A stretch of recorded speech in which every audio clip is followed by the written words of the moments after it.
Assume that if a student doesn't understand something, it's because of how you taught it. I see a lot of younger teachers, a student doesn't get something, they can't play something, they'll blame the student, when in reality, it's probably you need to try explaining it in a different way or teach how to practice it in a different way, because a lot of beginner students don't know how to practice. And so we have to model and teach the ways to practice and unpack and break down different techniques in different ways from different angles, different perspectives, because every student you work with is going to be different. So some students will understand it if you explain it this way, and then other students will understand it better if you explain it this other way. So just assume that if a student doesn't get something, it's something that you can do differently to try and better help them. And that will go a long way in your teaching career, as opposed to some of the teachers that I knew who would just be like, well, my class didn't do great on the math test because they didn't study. It's like, maybe it could also be that the way you taught it wasn't engaging. Not trying to point fingers at educators, but that was usually a problem that I saw. And I say this as somebody who was like a university supervisor. I would go out and observe student teachers, like who are basically like undergraduates learning how to teach and who were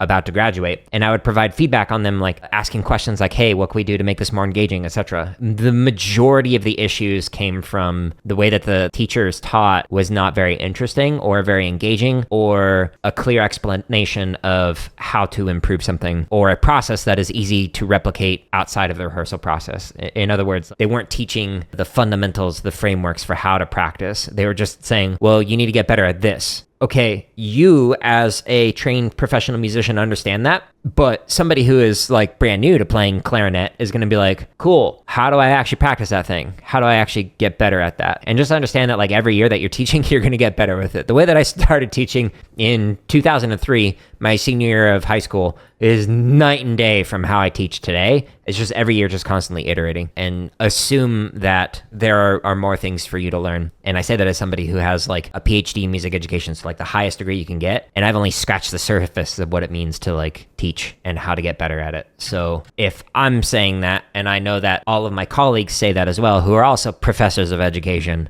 then like people who are like brand new to teaching, you too have a ton more to learn. If you feel otherwise, then that kind of mindset is actually holding you back in the long run, because there's always more to learn. You can find thousands more free drumming tips and exercises to improve your chops, limb independence, technique, and more in my YouTube channel's home tab, or neatly organized in the link at the top of the screen.